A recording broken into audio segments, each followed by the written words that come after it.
Si usted suele sufrir ansiedad, preocupación excesiva, es que todos sufrimos algún tipo de ansiedad, pero ahora me refiero en niveles destructivos, preocupantes. De igual forma hablo, valga la redundancia, preocupación excesiva o autocrítica constante. No dije que recibe crítica, dije que se autocritica constantemente. Si suele tener pensamientos obsesivos, y entienda como obsesivo aquello que no puede sacar de su cabeza, y lejos de ser positivo se ha vuelto algo dañino. Si a eso le suma autodiálogos negativos, insisto, un diálogo con usted mismo. Es usual, ¿eh? De hecho, le hice referencia a mi hija pequeña esta semana de ese hermoso salmo en donde el poeta le dice a su alma que adore a Dios. Es un autodiálogo. Ese salmo, claro, es positivo. Ahora yo estoy haciendo eco a autodiálogos negativos, en donde usted habla consigo mismo, pero con ideas que lastiman, que destruyen, platica sobre quién le lastimó, sobre resentimientos, sobre infidelidades, incluso se ve muerto o muertas las personas a las que ama. Son autodiálogos negativos. Si estas cosas le están llevando a la dificultad de concentrarse, de enfocarse, usted siente que hay como nubosidad que le dificulta tener su mente enfocada. Si a esto le agrega dificultad para dormir, insomnio y poca, pero muy poca efectividad en sus tareas diarias, somnolencia, muy pocos resultados en sus estudios o en sus relaciones personales, yo me imagino que con cualesquiera de estos síntomas que ya he referido, ya no se diga si los está sufriendo todos. Usted tendrá que estar muy atento a lo que sigue y es probable, pero muy, muy probable, que usted esté sufriendo ruido mental. Lo voy a escribir para que no lo olvidemos durante el resto del estudio. Es muy probable que usted esté sufriendo ruido mental. Vamos a entender durante este estudio al ruido mental, a aquel efecto intrusivo, es decir, llega de forma de un intruso, no ha sido invitado, se cuela, no toca la puerta, de pronto está ahí. Es repetitivo y además negativo. Cuidado, porque este ruido mental puede llevarnos a extremos altamente destructivos. Pero ¿qué vamos a entender como un ruido mental? Pensamientos, preocupaciones, emociones o más que nos embisten, nos golpean, provocan desorden en nuestra mente, nos desenfocan y estas traen toda la sintomatología que ya antes referí. Alguien que me parece muy creativo ha descrito que el ruido mental es como una radio que no se puede apagar. Está ahí y a todo volumen y nos tiene desconcentrados. como burdo ejemplo cito, a mí me molesta llegar a un restaurante en donde hay música a alto volumen y para colmo estridente. Para mí es un irrespeto. Es que cuando llego a un restaurante, regularmente llego a compartir, no solo la comida, la conversación, la amistad. Y tengo encima todo ese ruido. Procuro nunca sentarme en un restaurante así. Para mi poca fortuna, hay uno que disfruto mucho por la comida, por la clase de la comida y por el precio. Y siempre tienen todo ese ruido. Le dije el otro día a alguien, disculpe, en esta mesa ya solo estamos nosotros en esta sala. ¿Podría bajar un poco el volumen? Y ella, con bastante franqueza, dijo, no, porque usted es el único que se queja.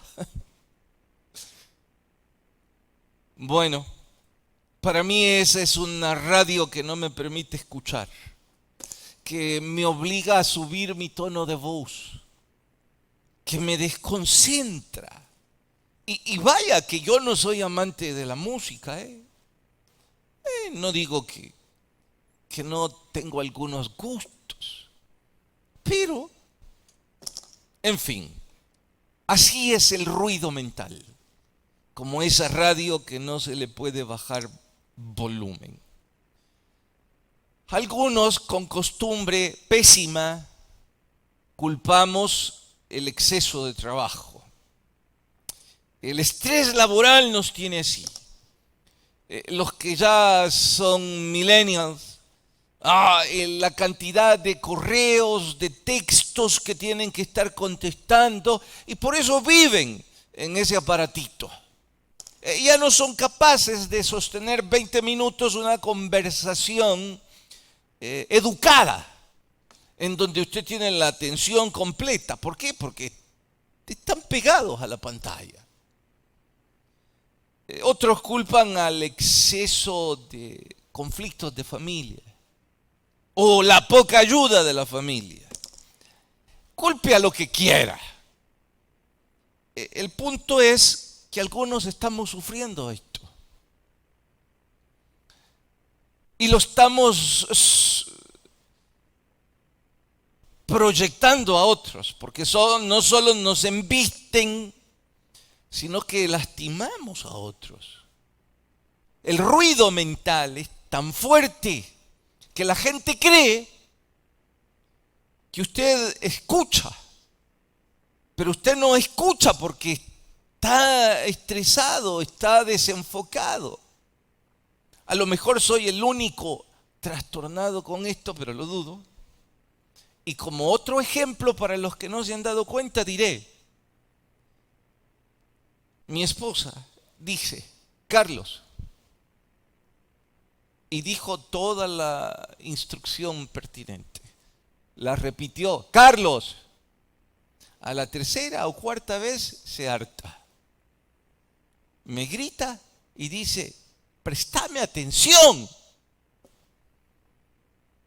Cualquiera diría que la estoy ignorando. No. Tengo tanto ruido en mi cabeza. Tengo tantos pensamientos cruzados que no me dejan escuchar lo que ella dijo. Por eso digo que no solo nos desenfocan, sino que proyectamos el error en aquellos que están cerca de nosotros. ¿Cómo vamos a ser efectivos? Bien, dicen algunos que hay cantidad de herramientas para batallar, para bregar, para controlar el ruido mental, que puede bajarse el volumen de esa radio. Y sugieren cantidad, puede hallar la cantidad que usted quiera en cualquiera libros. Pero desde donde yo lo veo, hoy vamos a estudiar las dos mejores. Bastará con que usted y yo prestemos atención a estas dos y pueden estar seguros que nuestras vidas se van a ver transformadas. Las vamos a ver en el contexto, en los comienzos del rey Salomón a dirigir al pueblo. Los comienzos de su sabiduría inédita, irrepetible. Dios le dijo: no habrá uno como vos ni antes ni después. Y veremos cómo él ocupó estas dos herramientas que lo llevaron sin duda a un nivel inimaginado. Ahora, voy a advertir esto. Es probable que haya algunas personas en nuestro medio que crean no necesitar estas herramientas. Y es probable que algunos en efecto las necesiten, al menos la primera, que no va a ser la más importante. A propósito, dejaré la más importante hasta el final. Algunos dirán que la primera herramienta no es muy necesaria, que es mucha teoría y que nunca la necesitó. Bueno, probablemente por dos razones. La primera, quizás no la necesitó o no la necesita porque usted nació con una estrella. Y debido a esa iluminación única e irrepetible, usted no necesita ni disciplina, ni hábitos saludables, ni el desarrollo de la personalidad. Bien por usted. No, y no lo he dicho con sarcasmo, lo digo con certeza. Hay personas que nacen con una estrella, tienen talento. No tienen que potencializarlo, no tienen que desarrollarlo, no tienen que hacer nada. Que yo exagero, no, les diré dos ejemplos, uno conocido por la mayoría. El señor Jorge González. Un orgullo para el país en cuanto a deporte. Yo no tengo el honor de conocerle, pero lo que las noticias dicen es que en su vida mostró disciplina por nada.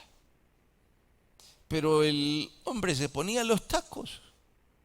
Bueno, a veces ni se los ponía, dicen. Y era un espectáculo. De hecho, todavía aparece en YouTube como uno de los mejores jugadores en la historia del mundo.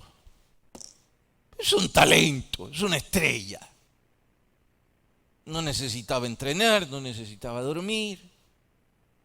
La pelota lo seguía. Bueno, usted está bien lejos de tener esa estrella. Discúlpeme que yo sea tan sincero. Usted tal vez estrellado va a terminar en el deporte si hace eso. Entonces, ¿significa que usted está descalificado? No, significa que va a tener que desarrollarse, esforzarse, porque esa estrella no nació la fecha de su cumpleaños. Usted nació el 31 de octubre. Perdonen los que han nacido en esa fecha. Entonces hay que esforzarnos. Bueno, lo van a necesitar, lo voy a necesitar. La otra razón por la que probablemente usted no necesite mucho esto, y no lo voy a descalificar, allá usted sí se descalifica solo o sola, es porque su trabajo es tan relajante que no demanda esfuerzo mental. Es tan repetitivo, es tan automático, que su mente puede estar con el radio a todo volumen, usted está bailando cumbia y está trabajando. pastor, exagera. No, no exagero ni un poco. Veníamos de la despedida de los chicos del colegio, de la montaña, entrando a San Salvador. Había una ladrillera y ahí estaba, mientras hacíamos fila en el tráfico para entrar a la ciudad, estaba un hombre construyendo ladrillos, haciendo ladrillos de barro. Tenía 4 o 5 metros cuadrados de mezcla. No era concreto, era adobe. No usaba botas, estaba solo con un pantalón corto y más nada. Sus pies metidos en la mezcla. Y tenía al lado, ¿qué? 1,000 o 2,000 ladrillos. Yo le dije a Jenny, ¿te imaginas cuántas horas debe llevar ya ese hombre? Con un cuerpo, parecía hierro el tipo, y con la radio a todo volumen. Su trabajo es repetitivo. Su trabajo es estar ahí. Y obviamente no va a necesitar, quizá, mucha concentración. Pero si usted, lejos de estar en ese puesto de trabajo, su puesto de trabajo es frente a un torno, una milésima, un microsegundo, usted se desenfoca, puede cortarse un dedo, o la mano, o la viruta puede caer en su ojo y quitárselo. O si no puso bien el buril, puede rebotar y matar a su compañero. Usted no puede hacer eso. Usted tiene que estar muy concentrado.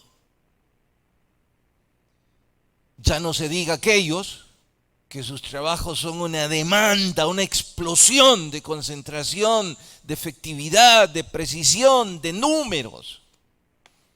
Por un número no le cuadra y se la pasó todo el día y su trabajo no sirvió todo el día. Bueno, entonces usted y yo necesitamos mucho esto. Ya no se diga si le estamos haciendo la vida miserable a nuestra familia, porque no disfrutan de nosotros. En realidad, cuando llegamos a casa, como que todo el mundo se esconde. Bueno, esto y más en el sermón de hoy titulado Batalla contra el ruido mental. Primer libro de Reyes, capítulo 4. Primer libro de Reyes, capítulo 4. Vamos al verso 1. ¿Listas sus Biblias? Reinó pues el rey Salomón sobre todo Israel, y estos fueron los jefes que tuvo: Azarías, hijo del sacerdote Sadoc; Elijoref, hijos de Sisa, secretarios; Josafat, hijos y más hijos.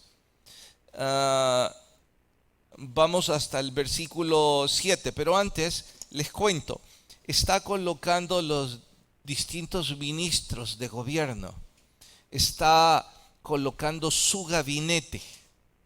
El primer acto de gobernante o el segundo, bueno, juzgue usted luego. Verso 7. Tenía Salomón, además de ese gabinete, de ese consejo de ministros, 12 gobernadores sobre todo Israel, los cuales mantenían al rey y a su casa. Pare ahí. No se mantenía a sí mismo el rey. Colocó 12 mentes brillantes y mire lo que hacían. Cada uno de ellos estaba obligado a abastecerlo por un mes en el año. Bueno, leemos hasta ahí. Oremos, por favor. Señor, te damos gracias por ser bueno con nosotros y pedimos que tu Espíritu nos guíe y que podamos aprender poner en práctica tu palabra. En Cristo los rogamos. Amén. Para este entonces, Salomón era un chico. Y yo no exagero una pizca cuando digo así a los jóvenes de 20 años. De vez en cuando, casi todos los días y a toda hora, cuando saludo a los jóvenes les digo: hola, hijo. No estoy haciendo relación a que los considero mis hijos. Perdonen si alguna vez parecí que estaba mostrando un cariño que no lo tengo. En realidad, cuando usé la forma hola, hijo, buenas tardes, hija, me estaba refiriendo a que los veo como hijos, chicos. Esa edad tenía Salomón. Pobre chico, digo acá. Les voy a mencionar el ruido mental de este niño. Mi papá muerto. El ministro de Defensa y el sumo sacerdote como cabezas de serpiente a punto de embestirme. El sistema de justicia sobre mis hombros a los 20 años. Y si alguien pregunta: no, pastor, claro que sí. Él atendió a 2 mujeres que se dedicaban a la prostitución para resolver una disputa doméstica. Eso significa que el sistema de justicia caía sobre los hombros del trono. A los 20 años. La tesorería de la hacienda pública. ¿Se imaginan mantener el ejército de David, los valientes de David, los sueldos, la planilla que tenía que pagarles a estos? A eso sume todas las riquezas que David dejó, los botines de guerra, más todo el dinero ahorrado, en una época en donde no habían bancos para la construcción del templo. Sumado a eso, toda la planificación de la construcción del templo y la de su propio palacio. De paso, había que complacer a la princesa egipcia por el craso y torpe error de casarse con una mujer, por coquetear con una mujer que no amaba su fe, no amaba su iglesia y no amaba su pueblo. Tenía que atender el negocio de las caballerizas, que no eran pocas, porque desde muy jovencito se enamoró de los caballos. Sabía que era prohibitivo para los reyes de Israel la multiplicación de las caballerizas. Pero él dijo: yo puedo. Además de eso, escribir proverbios, escribir poesía. Algunos dicen que también música. Y yo le digo a este niño: ¿y vos de dónde sacás cabeza, concentración para todo eso? Me van a responder algunos de ustedes: pastor, no olvide que Dios le dio sabiduría, entonces el tipo era un genio y era capaz de involucrarse en eso y mucho más. Bueno, cierto es que Dios le dio sabiduría, pero el punto es que todo esto, aun con toda la sabiduría, no podía llevarlo a cabo si no ocupaba estas herramientas. Imposible. Bien, ¿cuáles fueron esas 2 herramientas? Insisto, la más importante la dejo al final a propósito. Instaló como su gabinete, sus ministros de gobierno, a los hijos de los mejores ministros de gobierno de su papá. Atentos a esto. No puso en el gabinete a cualesquiera candidatos a guiar el país. Puso a los hijos de los hombres de gobierno del rey David. Por eso les insistí, hijo y el hijo y el hijo. De hecho, en los dos puestos más importantes, puso a los hijos de los dos hombres más cerca de David. Como ministro de defensa, puso precisamente al hijo del general al mando en el gobierno de su padre. Y como primer ministro, puso, sorpréndanse, al hijo de Natán. Alguno diría, ¿seguro que es el mismo Natán? Yo pregunto, ¿y para qué voy a buscar otro? Me refiero a Natán, aquel único siervo de Dios que tenía las agallas para entrar a los aposentos del rey sin permiso y decirle en su propia cara, vos sos el adúltero, a quien Dios va a poner justicia por el homicidio cometido. Al hijo de este lo puso como primer ministro. Uno no deja de quedar boquiabierto, ¿no? ¡Wow! La mano del rey, el hijo de Natán. Luego instaló 12 gobernadores.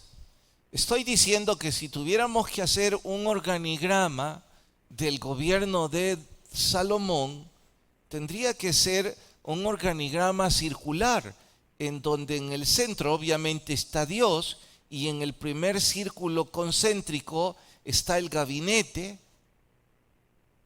los primeros ministros, y en el segundo círculo concéntrico estaría 12 gobernadores. Bien, aquí voy a detenerme. Es importante este contexto para todo lo que sigue. Dos posibilidades. La primera dice que Salomón siguió la organización tribal que Dios ya había mandado. ¿Qué es la organización tribal? Bueno, que la nación hebrea nació con las 12 tribus. Así es que cada tribu tenía su propio patriarca. Que el único rey que logró la unificación del reino fue su padre, porque Saúl la debilitó. Pero David no solo la unificó, la consolidó. Los 12 patriarcas amaban a su rey. Pues probablemente lo que hizo fue buscar a los 12 patriarcas y con esto mantener la unificación del reino. Y en este caso yo no haría menos que una vez más estar boquiabierto, aplaudir y decir wow.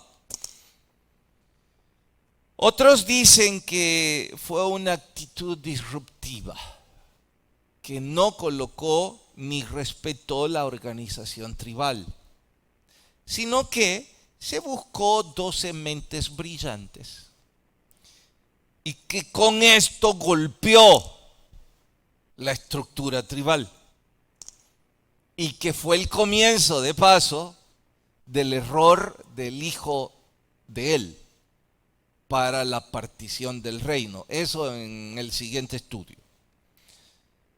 Como sea, lo que sí es cierto es que dejó 12 gobernadores, califica con los 12 tribus, las 12 tribus en nuestro contexto sería 12 departamentos, coloca un gobernador sobre cada departamento, el gobierno está como eje pivot de toda esa estructura y él dice, bueno, una vez cada año, un mes al año, cada uno de ustedes me va a mantener a mí y a toda mi casa.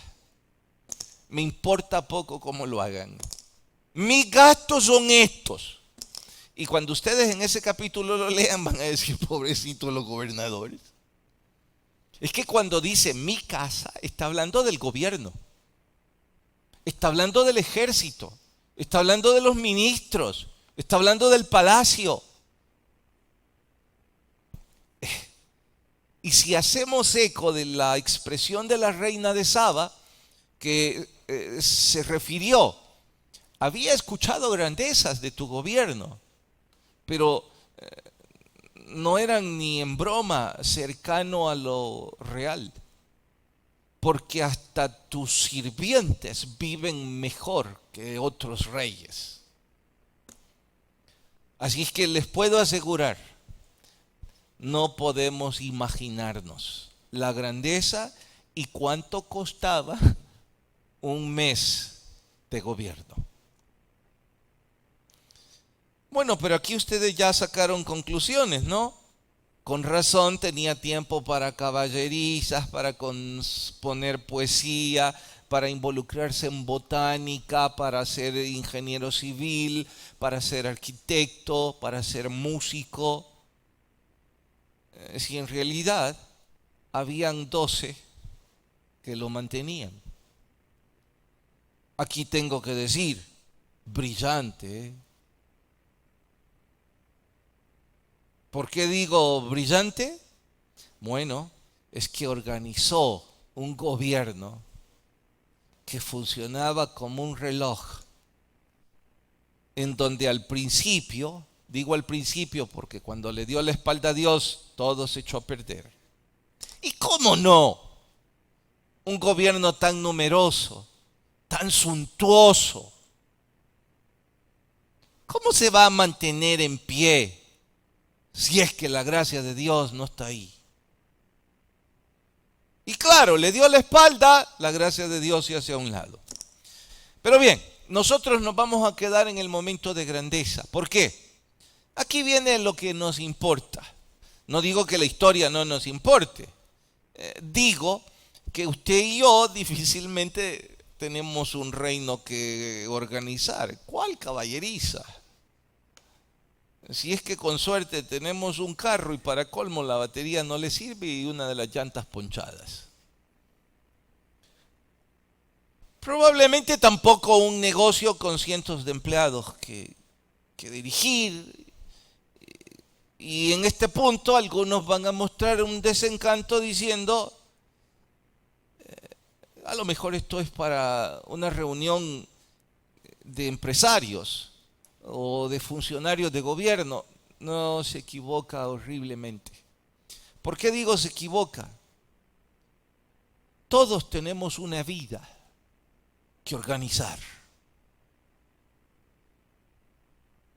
Los principios, de hecho, de organización son los mismos para un soltero, para una familia con 3 hijos, para un negocio con 10 empleados o para un gobierno complejo y sofisticado como este. Los principios son los mismos, de allí principios. La sofisticación o la tecnificación probablemente cambie. Probablemente usted no necesita, si mi familia es de 2 hijos, no necesito un sistema sofisticado y automatizado.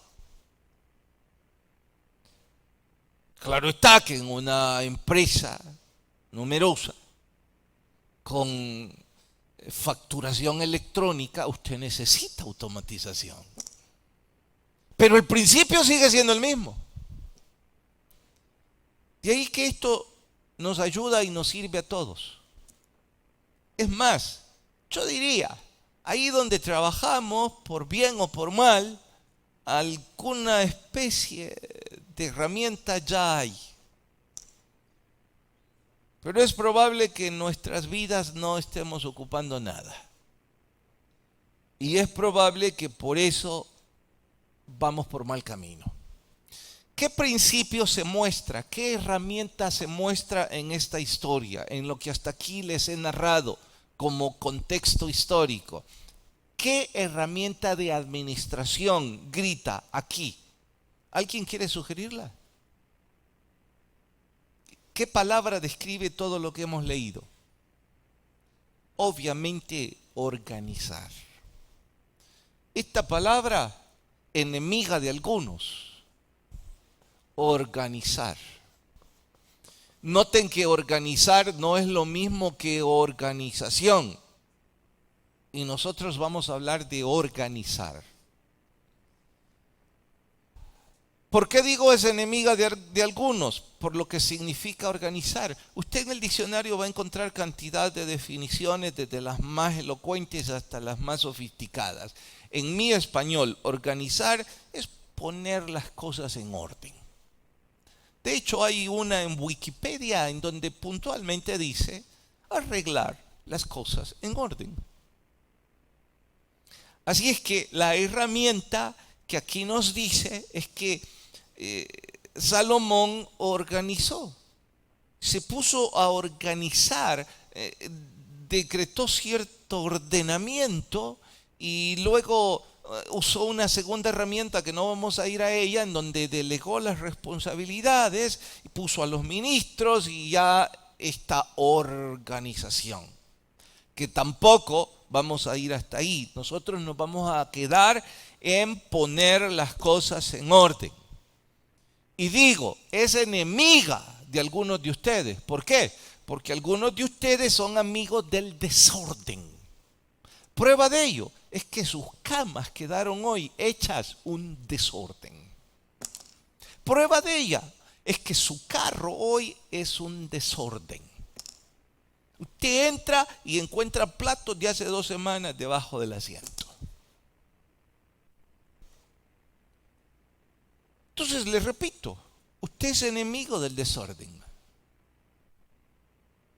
Imagínese, no hallaba la Biblia. Pastor, pero eso a todos nos pasa. Le aseguro que es lo que no han perdido: la cartera. ¿Sabe por qué? Porque eso sí le presta atención, el dinero, ¿no? Bueno, esto de organizar nuestra vida, yo no voy por el lado del dinero, pero les diré, también es dinero. Bien, ahora que he dicho organizar, ahora que sabemos sobre esto, hay que hacer énfasis a empezar a organizar las cosas en casa. Dice que puso a los hijos de los amigos de su papá como ministros. Y yo les pregunto, ¿por qué creen ustedes que puso a los hijos de los amigos del papá? Esta fue una compensación política. Es decir, hemos escuchado que en la política, lejos de la meritocracia, lo que existe es la correspondencia. Este me sirvió bien en la campaña, este me pagó la publicidad, este me dio su carro, este me hizo favores, entonces yo ahora voy a compensar los favores y voy a poner al hijo, a la hija y a toda la familia. Entonces, ¿algo como eso estaba pasando aquí? No. Creo que otros dirán, bueno, es que eran los amigos de él, eran hombres de la edad de él, se criaron juntos. Porque ¿quiénes fueron los maestros de Salomón? Natán, Jerida, Abisaí y otros como estos. Sadoc, otros como ellos fueron los maestros de Salomón. Seguramente los hijos de ellos no solo los tenían por papás, sino también por maestros. Entonces la conclusión de Salomón es, recibimos la misma educación. Estos deben ser buenos en lo que sus papás hacían. Y si mi papá los tenía ahí, estos deben ser iguales o mejor que mis papás. Así es que los voy a colocar ahí. Bien por él. Un aplauso en la historia a su genialidad. A poner las cosas en su sitio, a no repetir la necedad de algunos de que para que las cosas se hagan bien las tengo que hacer yo mismo. Porque todos los que piensen así no van a poder hacer más allá de lo que sus ojos ven. Y después de los 40 años nuestros ojos ya no ven mucho. Sin dejar de mencionar que algunos, cataratas, ¿cómo se llama la otra cosa? La nube, glaucoma, diabetes, Coca-Cola. Por eso se han comprado la pantalla grande. La gente dice, es por puro lujo, por pura locura. No, ya no ven, entonces se compran algo grande. Por eso usted entra a la sala y encuentra una gran pantalla de cine y dice, wow, yo no tengo visto para eso. De gracias a Dios que usted ve en el teléfono pequeño. Bien. ¿Cuál es entonces la exhortación para mi propia vida? Tengo que empezar a poner las cosas en orden. En mi propia vida, en mi propia familia. Y voy a empezar por decirles a los papás, ¿cuántos años tienen sus hijos? ¿Todavía son bebés de 8 años? ¿O estos ya tienen 15, 18 o más? Si usted me dice, pastor, ya tienen 15 o más, y ellos todavía no son parte de su equipo de gobierno, de familia, usted es un dictador que descalifica y que no va a poder llegar más allá de sus propios ojos. Porque no ha tenido ni el tiempo de entrenar a sus hijos, ni la humildad de escucharlos, ni la sensatez para darles el timón para que ellos manejen. Porque usted es un déspota que cree que va a ser eterno o eterna. ¿Quiere un ejemplo sencillo de la torpeza que usted está haciendo? Irrefutable, ¿eh? ¿Quiénes tienen en este punto la punta de lanza en la guerra que se está sufriendo en el Medio Oriente? ¿Qué edades tienen la punta de lanza? Ustedes van a decir, los generales, pastor, los de 40, 50 años. Sí, pero ¿quiénes están ejecutando todo ese trabajo? Los niños de 22 años. Ellos son los que pilotean esos jets con todos esos cohetes. Ellos son los que manejan en una computadora los drones para lanzar todos esos misiles. Ellos son la punta de lanza en la guerra. Qué genios los generales que están ahí atrás entrenando a estos niños, diciéndole, tomá, aquí te regalo esta nave, vale 30 millones, anda paseada, 22 años, y el niño se cruza por todo el continente y ve la luna de cerca. Pero usted ni siquiera le ha querido enseñar a cambiar la llanta de su carro. Tiene miedo que le raye el carro y por eso no le presta el timón. no toques eso. El aparato que está ahí en la casa. Pero es que, pastor, todo en la vida cuesta y estos niños no lo cuidan. Yo no soy un niño defendiendo niños. Ya sé que las cosas cuestan.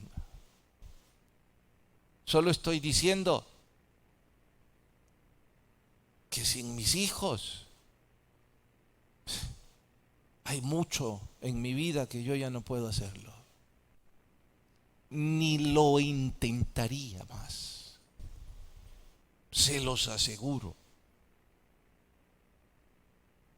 Como simple prueba digo, bendito Dios por ellos, lo de ayer ya no me atrevo a hacerlo.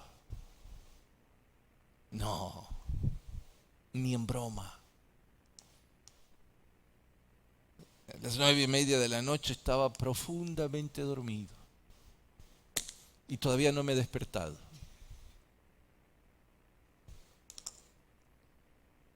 Así es que, papás, ¿no creen que deberían tener una reunión de familia hoy e involucrar a sus hijos? A lo mejor ellos no sueñan en seguir sus caminos porque usted no los toma en cuenta. A su esposa. Ellos no saben sobre su trabajo, sobre sus sueños. Lo único que hacemos es reprocharles en lugar de poner las cosas en orden e involucrarlos y hacerlos parte de la familia. Quizá, Por otro lado, poner las cosas en orden. Hay una cantidad de cosas en nuestras vidas que están en desorden, porque no tomamos la iniciativa de decir, hoy voy a empezar. Por eso le quiero recomendar, hermanos, hay una cantidad de ustedes que no tienen una lista de nada. Les comenté con la Biblia hace algunos meses de poner nuestras metas, de escribirlas, de tenerlas claras. Una cantidad de ustedes que ahora mismo les pregunto, ¿y cuál es su meta? Ir a hacer pisto mañana y comérmelo.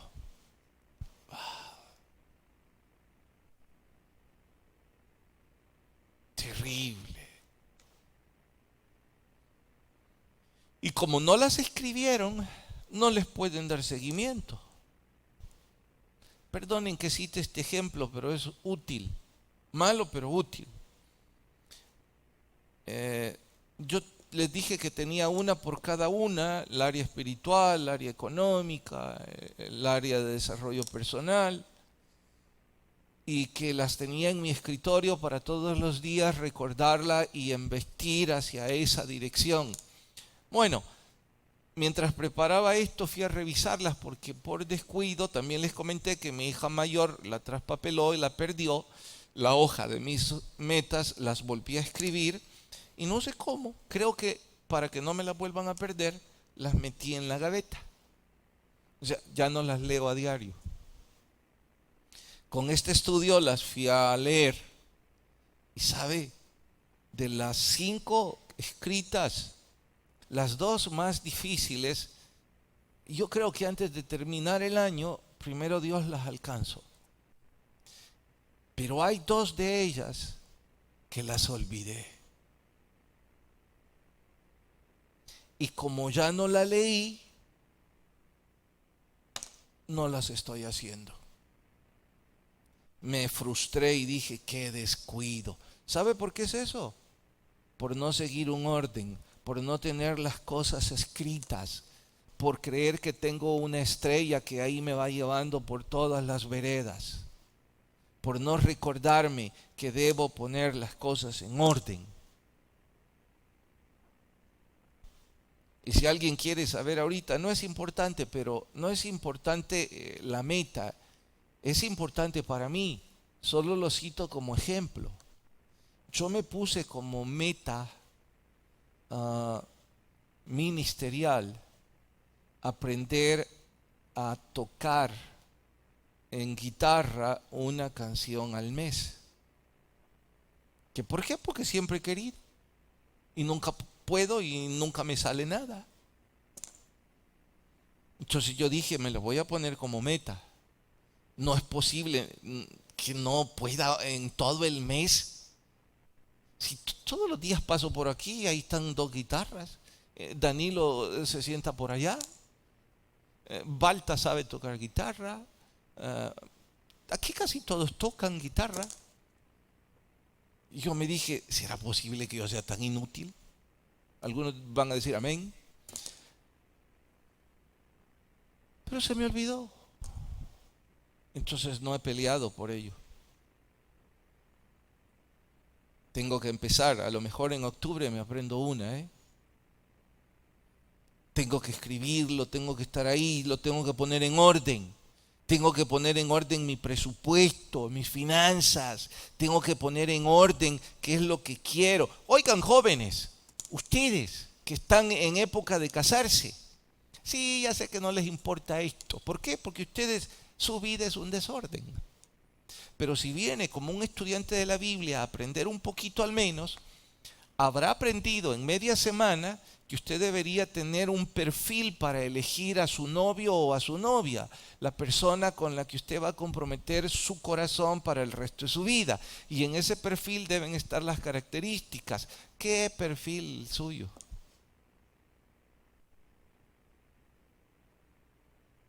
Increíble cómo van por la vida sin sentido, sin propósito, sin brújula, sin un plan. Quiera Dios que tengan esa estrella y ese talento único. Y que usted sea como esos artistas de cine que cuando va por la calle todas las chicas se derriten por usted. Y que usted, señorita, la belleza que tiene hoy a los 25 le dure a los 40. ¿Qué? Si ni a los 30 va a llegar. Pastor, no sea grosero. No, es que me refiero que las arrugas empiezan a los 30, pues.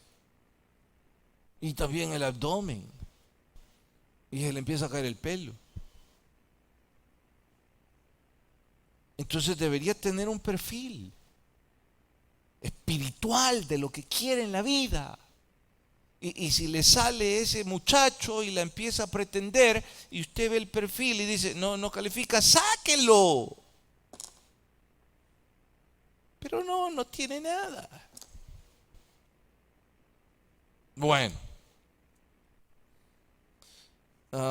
Y ya no tengo tiempo, así que voy a ir a la primera, que es la más importante, pero la voy a referir como la segunda. Incluir, una vez que yo he puesto las cosas en orden, necesito organizar.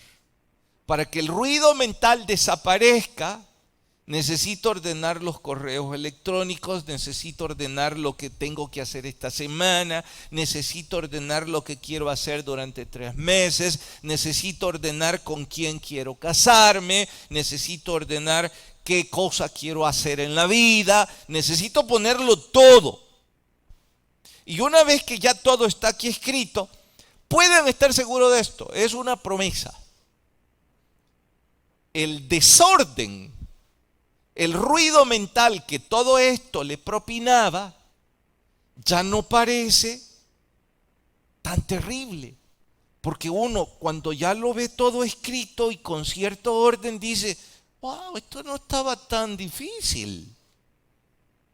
Esto sí lo puedo hacer aquí y aquí. Empieza a tachar y empieza a organizar, a poner todo en orden. Ok, ¿cuál es entonces la siguiente herramienta que es la más importante? Cuando ya está todo esto en orden, usted con esa lista, usted con esa planificación, usted con ese programa, va de rodillas a la intimidad de su cuarto, a su lugar secreto y empieza a orar. E incluye a Dios en todas estas cosas. Y le pregunta a Dios por todas estas cosas. Y va a recordar a este inútil predicador cómo toda esa nube oscura empieza a disiparse. Y cantidad de estas cosas empiezan a tomar sentido. Y usted empieza a decir, Ay, ¿cómo no vi esto antes? Esto no lo quiero, no, esto no lo necesito, no, esto no es para mí, no, esto sí. Es que la oración, número uno, es alimento, es edificación, es nutrición para nuestra alma. Número dos, nos da perspectiva bíblica. Perspectiva es nuestra visión periférica. Nosotros vemos hacia allá. Bueno, de hecho, mi perspectiva respecto a ustedes es que aquí hay varias centenas de personas y yo no estoy viendo el rostro de ninguno, solo veo así la mancha. Esa es mi visión periférica, mi perspectiva. Ahora, si mi perspectiva es enfocarme aquí en hermana Janet, en su esposo, bueno, yo veo sus rostros, esa es mi perspectiva ahora. El punto es que cuando yo estoy en oración, mi perspectiva deja de ser periférica y se enfoca ¿en qué? En el principio bíblico. Y cuando tengo la medición bíblica, mi perspectiva se vuelve espiritual. Eso es mágico. Uno dice, ¿cómo puedo ser tan tonto que no lo pensé antes? 2 actividades a punto de llevarlas a cabo en la iglesia. En el carro dije a mi esposa y a mi hija pequeña, no sé si hacer esto, estoy confundido. Y una de ellas de inmediato me dijo, pero ¿y si es evangelismo? ¿Por qué lo estás dudando? No se lo dije a ella porque podía tomar riendas que no le he dado. Pero yo me lo dije a mí mismo, qué tonto soy, ¿cómo no me di cuenta antes? Si es evangelismo, ¿cómo no lo voy a hacer? Si es mi propósito de vida. La perspectiva espiritual. Cuando usted está orando, su vida es otra. Si usted puso el perfil de la chica y la chica ahí aparece en el perfil, 1, no ama a Dios, no tiene un ministerio, no se congrega en la iglesia conmigo, no esto, está loca. De una vez usted dice, no, esta no me conviene. Pero si usted no está orando, no hombre, usted dice, esta es la Talía, la mujer de mi vida. Porque tiene una perspectiva terrenal, no hacia Dios. Eso es lo que le pasó a Salomón cuando no puso la sabiduría de Dios. La oración nos da perspectiva y ¿sabe qué otra ventaja? Nos da tiempo para no tomar decisiones impulsivas, alocadas, no ir tras exabruptos, que es la costumbre de algunos de nosotros. O ya le di. O ya, ¿cuál es la frase? Ya estás en el caballo, hoy jinetealo. Hermanos, en serio, algunos de nosotros ni subirnos al caballo podemos, menos lo vamos a jinetear. Lo que va a pasar es que nos vamos a poner atrás del caballo y nos va a dar de patadas. Porque usted y yo no estamos en oración. No fuimos a nuestro lugar secreto, no doblamos las rodillas, no teníamos todo esto ordenado. No le pudimos decir, Señor, ¿qué pensás de esto? Señor, en diciembre me van a quedar tanto dinero de excedente y me gustaría cambiarme el carro. ¿Qué opinas, Señor? ¿Me quisieras dirigir? ¿Me das una señal? ¿Me das una luz? Señor, mi hijo está por cumplir los 17 o los 18, ¿le enseño a manejar? ¿Lo motivo? ¿O se va a ir a estrellar? ¿Lo involucro en esto? Señor, si todas esas cosas las pusiéramos aquí y las lleváramos al pie de la cruz en oración, les puedo asegurar, nuestro ruido mental va a desaparecer. Nuestro estrés, nuestra ansiedad, nuestro insomnio va a empezar a disiparse. Porque las cosas están en orden. y hemos consultado a la gracia de Dios. Si nos equivocamos, vamos a decir, bueno, no soy perfecto. Pero ya no fue confusión, sino que fue que hay cosas en la vida en donde hay que pelear otra vez. Pero no fue por ser desorganizado y por creer que había una estrella que me va guiando en alta mar, sin timón y sin velas. Vamos a orar.